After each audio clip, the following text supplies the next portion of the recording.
But God's favor was still with Joseph. God used Reuben.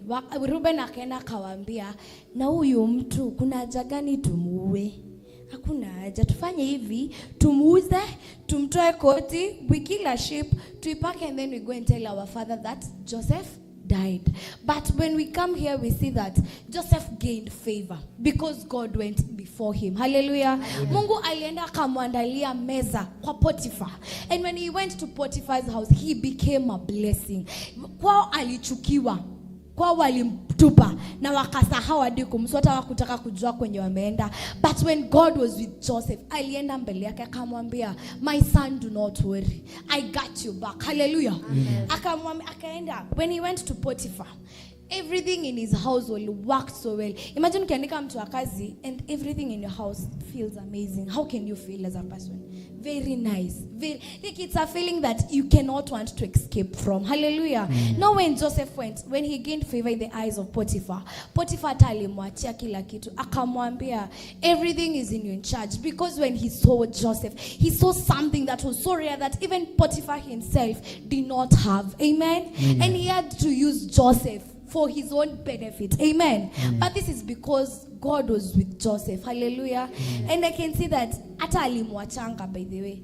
Akamwambia, apart from my wife, everything else is in charge. It is in your hands. You can do whatever you want, Joseph, because God was together with him.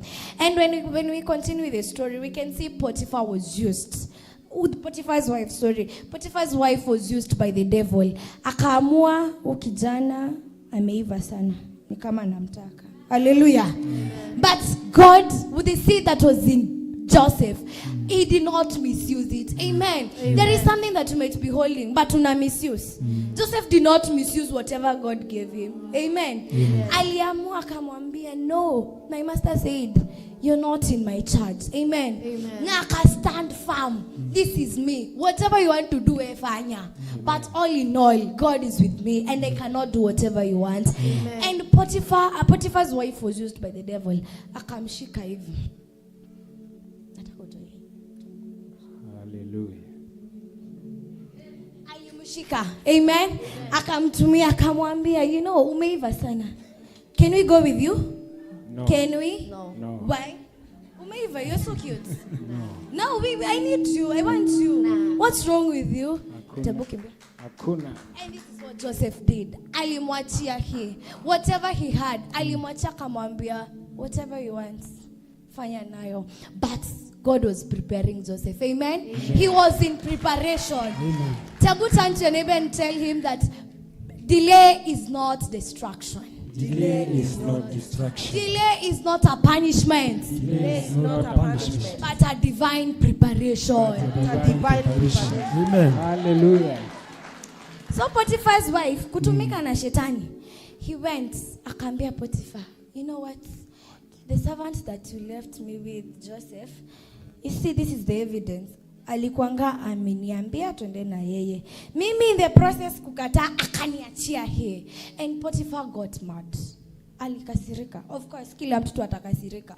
And Joseph was taken to prison. Amen. But David never complained. By the way, David, kwa history yote, up to chapter 47, Joseph never complained. And I was giving it an example of Motuagano. Amen. Mukiruga safasi ire, see you kanda. Oh yes. Yes, siwa mnakanda. Yes. They don't know to pika chapo, lakini najua mtu ukanda. Tabu imagine, chapo uongea. Unaigonga ngumi moja na kumna le dokohora Umothe ndiye dokoni kanyoke nigire mono.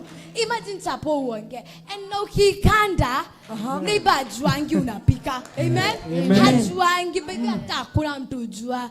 But the moment hiyo chapo imekubali kukandwa, ikaiva vizuri. The moment umeyekele hivi kwa pan, hata neighbor anajuanga. Amen. Hallelujah. Hallelujah. Amen. Amen. Neighbor ujua. Yes. Yeah. Na haizi kosea nyumba baby. Hawezi. Irregardless, haizi kosea nyumba ya chapo. Oh yes. Atajua ni kuangania. Oh yes. Ni kuangania kwa anuga safari. Negua. Amen. Amen. And Joseph was very patient. Unasikianga patience? Alikuwa na patience. Yenye hatunanga. But from today henceforth, we are carrying patience. Amen. Amen. Tunatoka hapa na patience. Oh, yes. Amen.